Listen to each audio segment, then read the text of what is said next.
อันนี้ก็เริ่มซื้อเบิ่งตีนี่คือเป็นอันนี้บ่เขาพัน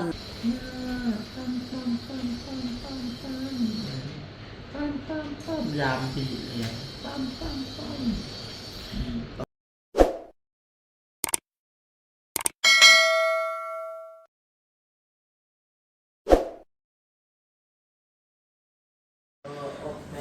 สบายดีท่านผู้ชมเป็นจังไดฮะ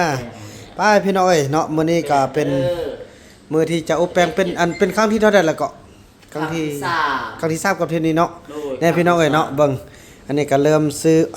เบิ่งตีนี่คือเป็นอันนี้บ่เขาพันอันนี้มันติดแกะออกเลยเนาะก็ถือว่าหุบครามละเด้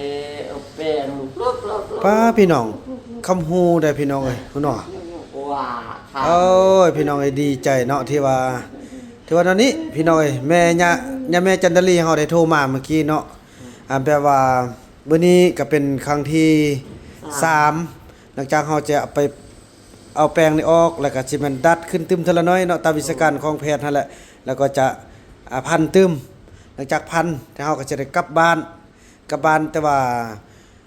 แม่ย่าแม่จันทลีเพิ่นเป็นห่วงพี่น้องเพิ่นว่าห้องนี้ต้องเทิงเฮาบ่อยู่เพิ่นก็สิเซาไว้ให้น้องเด้อเฮาเครื่องตัวใดที่ว่าเป็นเครื่องสแก๊สซะหยังเฮาก็เอาไว้นี้บัดเฮากลับไปบ้านเนาะพอถึงช่วงสงกรานต์ได้พี่น้องพอก็สิได้ไปว่าเรื่องฮีตเรื่องคองอีหยังต่างได้แล้วก็ยามบุญได้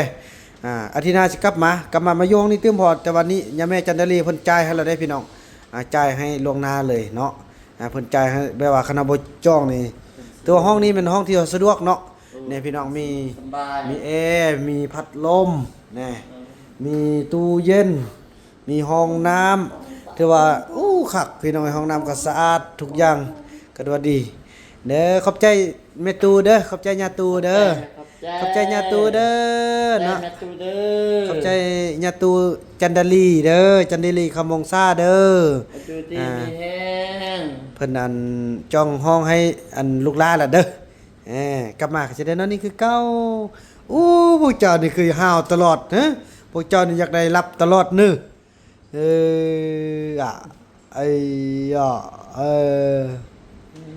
ไปลิแก้มพี่น้องเอ้ยเนาะก็สิได้ไปอบแปลงอบหยังแล้วก็สิแม่นรอท่าเนาะบ่าวนำกอย่าก็หมดแล้วพี่น้องเอ้ยเนาะเหลือเท่านี้แล้วก็เดี๋ยวนี้ให้สาวนกส่งมาแต่พุ่นละส่งมาแต่สยะพี่น้องเอ้ยเนาะเดินทางเพราะว่ามันบ่สะดวกในการถ่ายเด้อพี่น้องเนาะขอบเขตนี่โอเคเป็นจังได้โอเคเดี๋ยวเข้ามาแน่นพี่น้องซื้อขึ้นไล่แล้วเอาบ่ให้เนี่ยเอาให้เนี่ยโดยโอ้ยดีใจแล้วพี่น้องเอ้ยน่ะนี่พี่น้องเบิ่งเนาะพุ่นน่ะเริ่มซื้อขึ้นเข้าเริ่มดัดขึ้นนี่ดัดขึ้นทีละน้อยนี่ได้นี่ทางนี้แท้ทางนี้เนี่ยซื้อแล้วเด้นี่เนาะปกติแล้วเนาะยังแต่ทางนี้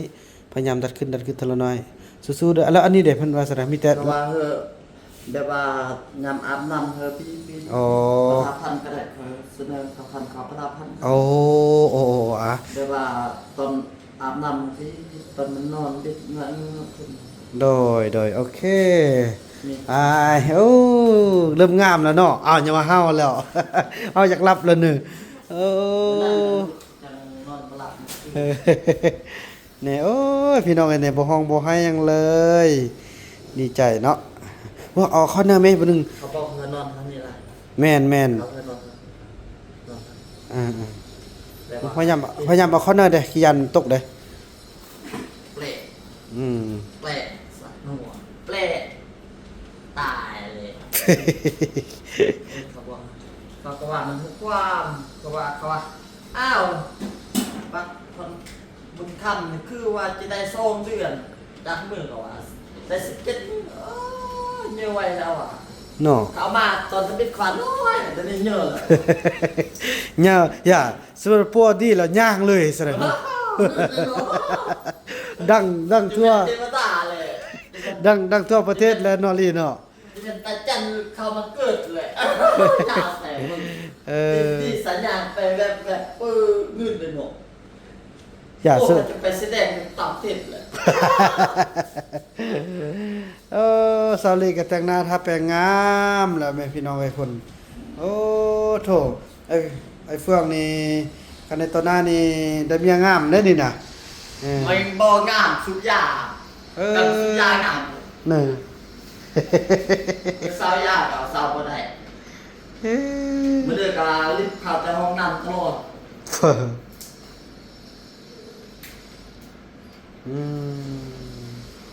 แสดงเนาะเขาเจะมันติดมาแต่เกิดละคือเฮานั่นแหละกินข้าวสิให้มันอันเช้ากินข้าวมันก็บ่ได้ คือสิเป็นแนวนั้นเด้อโอ้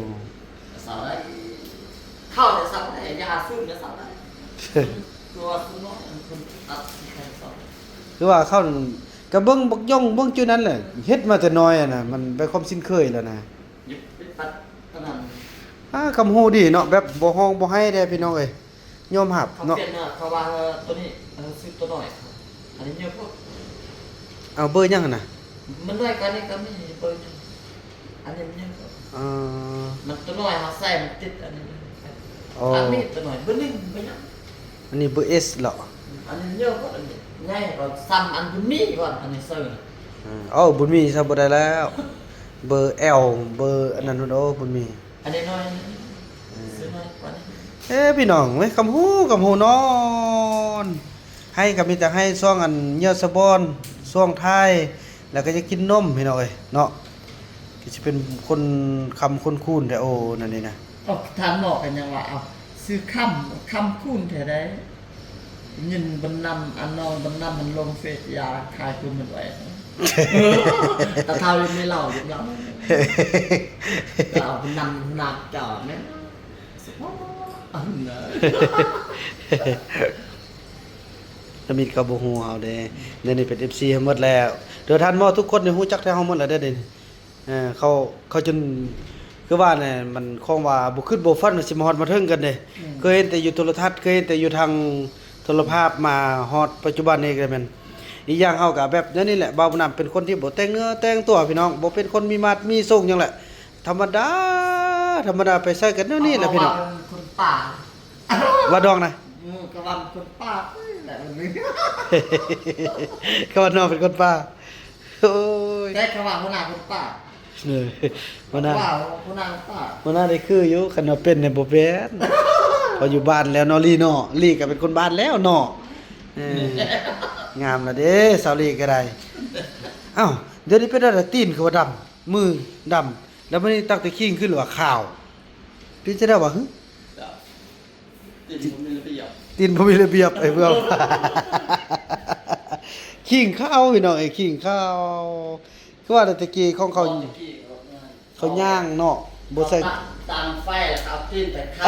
ง แม่นแน่น้องอยู่ป้านนี่เอาตีนข้างนี่นึง จะเบิ่งอีมุกขนาดเห็นบอก ก็แม่นนั่นแหละนอนเอาตีนข้างไฟ ความร้อนคือว่าแต่เป็นเลือดเลยเนาะ เออ ไอ้นั่นมากก็ลึกเป็นสีดำ ก็สิแม่นอันนั่นแหละโดยเขาใส่ไฟไล่นะ เนี่ยจะเบิ่งอีพี่ ยังลืมสภาพนี้บ่ได้ ตามนี่ไปตรงไหนเป็น มีแพนด้าตีนก้านนั่นนี่นะ การเราออกจากตัดตั้งนี่ขึ้นตัดข้าวสั่งบาทเนี่ยตั้งนี่ขึ้น อันนั้นข้าวมดบ่ อันนั้นดำอันนั้น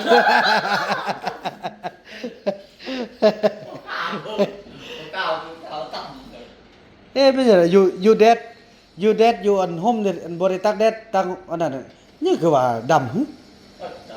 ข้าวเอาดำเขาก็ต้องทำไฟวางนั่นจะเชื่อเลย เออแล้วของอันคนลาวเขาข้าวบ่ข้าวตี เอาข่าวเทปะ ไอ้ มันก็คือกันหมดนั่นแหละเนาะข้าวได้แดงได้เลย น่ะ บางคนข้าวแดงๆเด้อฟ้าเลียเลย เพื่อจะไปอ้ายต้มมึง ไอ้เฟืองเอ้ย บอกคนลาวกับข้าว โอ้ยมันก็มีคนเข้าคนดำไปหมดนั่นแหละสิมี มันธรรมศาสตร์ของมันมันเป็นเรื่องทางธรรมศาสตร์ ไปเห็นมันมา ผู้ใดก็ ฝรั่งเศสเนี่ย ฝรั่งเศส ฝรั่งเศสดำงอ จะเห็นคนนะ ก็ ดำ ขึ้นว่าเห็นเครื่องเข้าน่ะ บ่ดำเบิดเอา ค คน น มันก็ดำมาเลยขี้ก็ดำเบิด คนแอฟริกานั่นน่ะ ดำเบิด ดำเลื่อมแท้ๆก่อนดำเลื่อม ลงเลยเฮ้ยลายาเดียว นั่นรับดีขนาดพันครั้งที่3แล้วเนาะ มันอยู่ซื่อ น่ะเบิ่งมันคือพระจันทร์อันแท้ว่าพี่น้องเอ้ยสิมันมาเกิดมาคำมาคูณแท้ตอนนั้นตอนไปเกิดน่ะแม่เฒ่าแพทย์อยากไปนำแม่เฒ่าแพทย์บ่ได้ไปก็เลยอันเครียดก็น้องนกเอาของกินกินบ่กินเลยแบนทิ่มเลยแบบว่าเครียดก็สิแม่นสัญญาณพัวเพิ่นบ่จักแหละ จ้ะมันฮัดได้ เฮ้ย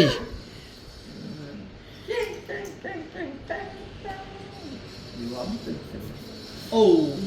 เปลี่ยนอย่างทำเช็ดโอ้เงินยาแง่ แท้มันเจ็บเด้เฮาค่อยดัดน่ะเนาะ เนี่ยเขาบิดจับปีมันตัวเองมันให้อันนี้มันจะให้เขาบิดเศร้าแล้วเขาพันเศร้ากันไปอุ้มไม่ให้ อันที่ว่าเขาเอาขึ้นเท่าน้อยเลยเนาะโอ้คักสุดพี่น้องเอ้ย เพ แม่ ราะว่าพระบาทจะเถื่อ5เถื่อเพราะว่าพระบาท5เถื่อถึงกับของ อันนี้ก็3 สาม ตึมซ่อง ตัวสองมือสาม 3บ่ตึม อันนี้ บ่แล้วก็ตึมซ่องเทื่อติหรือว่าตึม5เทื่อ เขาว่ามันมง5เถื่อละหูละ 5เทื่อต่อไปนะโอ้ 5เถื่อต่อไป ก็พอดีแล้ว 2-3 เดือนเนาะอาทิตย์ละเทื่อเด้พี่น้องเอ้ยเป็นเดือนที่3เด้ครับก็โอเคเท่าใดก็อยู่ให้น้องเพิ่นดีเพราะว่าย่าแม่เพิ่นก็เป็นห่วงเป็นใยเด้ได้ทุ่มสุดกายเลยแม่ก็ได้เนาะ จนเขาว่าเมื่อจัง ขอบใจย่าแม่ ว่ากันเฮาเมื่อปกไปแจ้ง ขอบใจย่าแม่จันดาลีเด้อที่เป็นเจ้าภาพในการที่ว่า เขาว่าสอนที่มันกำหนด เปิดห้องให้เนาะจองอาทิตย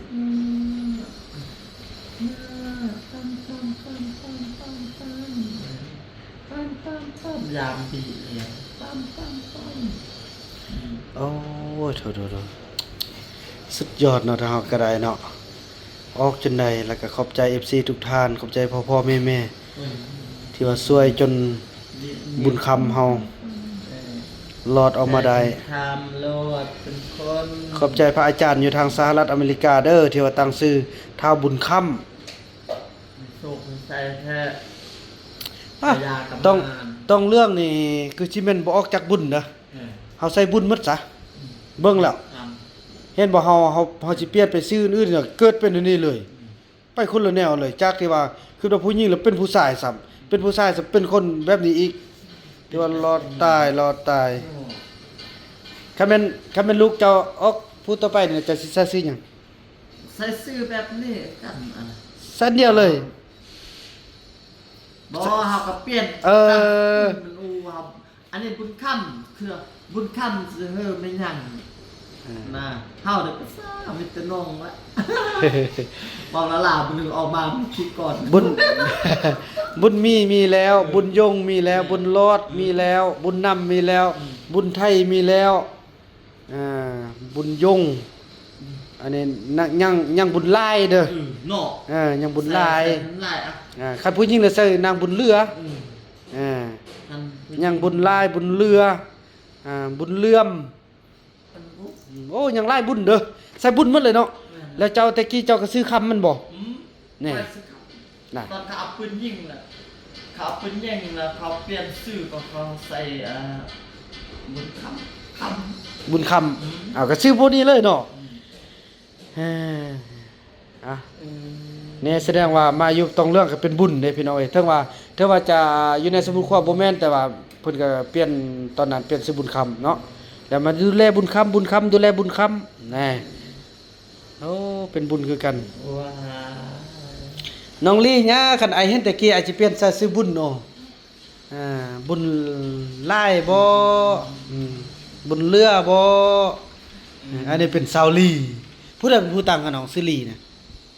บ้านค บ้านวังคำ ำบ้านนาคำขอซื้อนางลี ลีมาแตะกี้เลยเนาะก็ชื่อมาแตะกี้เลยเนาะ เลย นางลีโอ้ พ่อต่างหมักลีไปลีตลอด เออดีใจพี่น้องเอ้ยเนาะแจ้งข่าวก็ถือว่าท่วมเป็นครั้งที่3แล้วเด้อพี่น้องเอ้ยเนาะอาการก็ทุกอย่างก็ปกติเริ่มดีขึ้นมาละแน่พันแข้งพันขาเรียบร้อยนี่ เดี๋ยวนี้ครับเพื่อนน้องจมน้ำเพื่อเอาน้ำเสร็จอันนี้ดูยันเกี่ยว บ่เสร็จเด้อ ลูกบาทคนเสร็จกันเนี่ยไปขึ้นไป อืม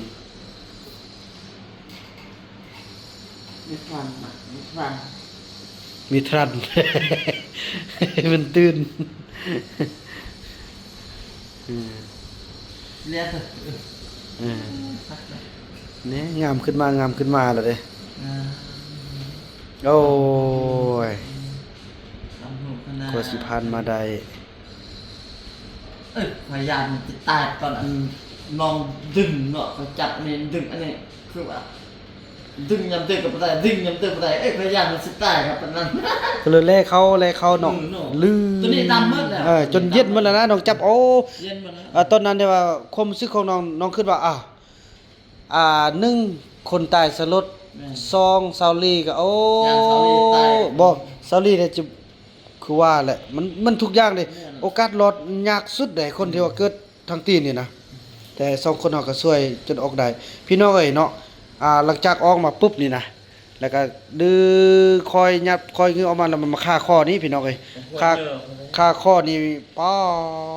ดพี่น้องเอ้ยเบิ่งมันประมาณ2นาทีเนาะแล้วอันนี้ก็แลบ่มันหัดคอนี่แบบว่าถึกอาการมันเบ่งออกเด้อันนี้ก็ใหญ่ขึ้นบ่ลำกำเข้านี่เย็นมันแล้วใจสิขาดแล้วนะพี่น้องเอ้ยแล้วก็จำเป็นบอกนางลีโอ้นางลีเอ้ยเบ่งตึมเทื่อนึงเด้น้องเอ้ยมันก็เบ่งครั้งสุดท้ายแท้ๆนางลีก็ได้เบาได้กว่าโจมนี่ก็คอยทอดออกคันทอดแห้งก็ยันคอหลุดเด้คอยพยายามดึงคอโลดออกแท้ปานนั้นบ่หายใจพอมีขี้ตะเล็ดอยู่คอนะปานนั้นเบานํก็คดออกแล้วก็จับย้อนขึ้นมาแล้วก็มันตบท้องแล้วก็มันให้แอกงากแล้วก็ป้างง้างเลยป้าดจะเห็นตอนค่อยเมื่อยสุดเลยหลังจากกัน เอากันใจยานมันยานทางน้อยเด้กับแม่มันเด้แม่มันกระดำเลยมันหายใจก็ไม่ได้เลย ก็ถือว่า ตอนปิดผันแห้งหายแล้วตอนน้อยออกจีนมาทับนี่จะดึงแห้งก็อย่ามันฮักอีกค่านะเบิ่งอันหลังจากอันฮู้อันไอ้น้อยรอดแล้วให้น่ะน้องก็ปังง้างเอาเลยแบบว่ามึดแห้งเลยนะแบบว่าถือว่าเฮา กันใจตามมันเด้นะเนาะ คือยันตู้โดบ่อยู่ในเหตุการณ์นั้นบ่ฮู้เนาะไอ้เนาะ แม่ได้ตาย โอ้นางลีก็เก่งเด้อสำเสยเนาะสำเสยโอ้ยเก่งหลายเก่งคนมันจำคนอยู่ดีมีแห้งเนาะไอ้บัดนี้นั่นแหละพี่น้องเอ้ยเนาะถือว่าคลิปนี้บ่าวนำจะขออนุญาตจบคลิปกันซ้ำนี้ก่อนเนาะดีใจไอ้เฟืองฮักคือกับลูกกับเต้าตัวเองเลยพี่น้องเอ้ยฮักแพงกันพี่น้องเอ้ยเนาะคลิปนี้บ่าวนำขออนุญาตกล่าวคำว่าสบายดี